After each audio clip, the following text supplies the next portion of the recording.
listen, I just listening to you guys talking about having friends over and not falling where they go through your house, Moose. Yes. Well, I'm just telling you, never ask Craig Carton ever to come over to your house. He is a snooper like you cannot believe. What does he do? He disappears. He goes in drawers. He goes into bedrooms. Oh. He wants to see where if there's any condoms laying around or anything like that. I mean, What? it's insane. He's insane. So I caught him going through my kitchen cabinets one day. Really? Wow. What was he looking for? Like chocolate, candy? You know what? I have no idea what he was looking for. Who knows? I just had to make sure everything was where it was supposed to be, when we left. Well, it'd be rough if, like, the kitchen knives were missing. Like, oh my God.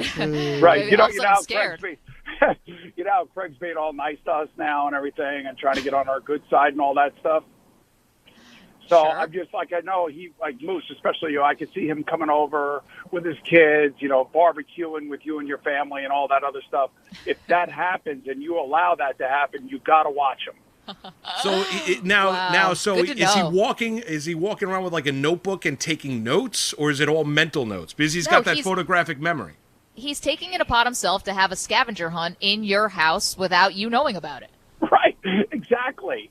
And Maggie, I think you hit the nail right on the head. With him, he's so inquisitive about everything that he just has to open drawers.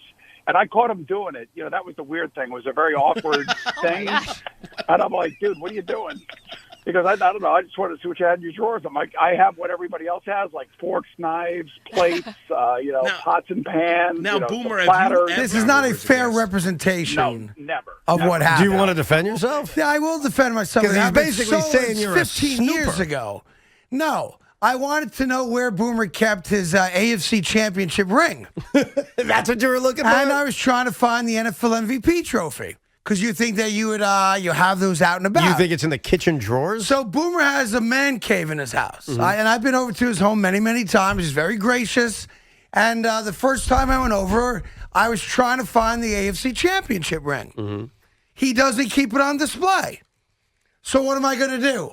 I got to go try to find it. Well, you can ask him. Like, he wasn't going to give me the championship ring. Can I look at the AFC championship ring? Well, what did you want to do with the ring? So he's got this really beautiful, like, mahogany wood desk in his home office. And it's the kind of desk where there's a middle drawer, and then there's, like, drawers on the side.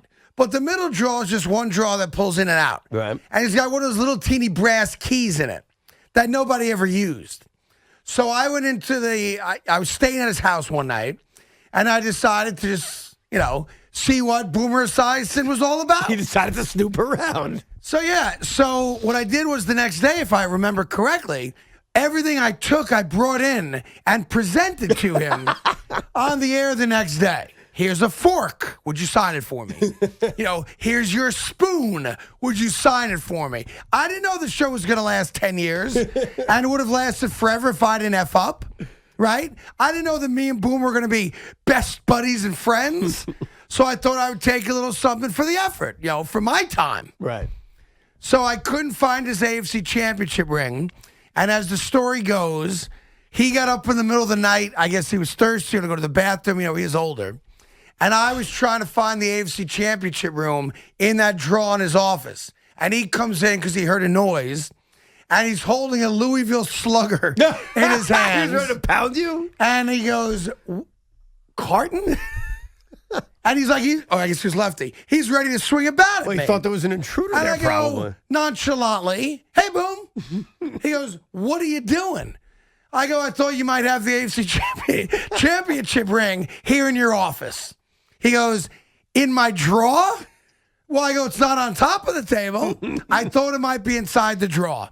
And that's the story that he's retelling. Doesn't sound like he misrepresented it at all. I gotta tell you. I wasn't looking for medicine cabinet stuff at all. That happened 15 years ago. Well, scarred him, now, clearly. The one thing I did do, and I believe his daughter or son caught me doing it. Oh, boy. Was they have, like, a lot of houses, there's like an extra bathroom. It's not connected to a bedroom. Like, you walk in the foyer, boom, there's a bathroom on the right. So I tried to rig the bathroom cabinet so that if you went to open it, a whole bunch of stuff would fall out. And who was your target? Boomer? Yeah. Or one of his kids? Well, just someone in the Accuses family. It didn't even matter who did it. Yeah. So I brought with me. Do you remember playing jacks as a kid? Yes. You know what jacks are? You guys know what jacks are? Yeah. So you drop a rubber ball, you pick up a metal jack. Then you drop a ball, you pick up 2 jacks. It's a game kids play. So I ordered a bulk amount of jacks.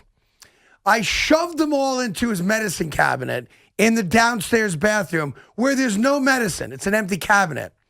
And my hope was that at some point, one of the assassins would go to open the cabinet, like looking for a bar of soap or something, and 5,000 jacks. So, but it never came to fruition because they caught you doing it? Yeah, so I think Sydney or Gunner at the time were like, hey, Craig, what are you doing? I'm like, nothing. Just take my jacks home.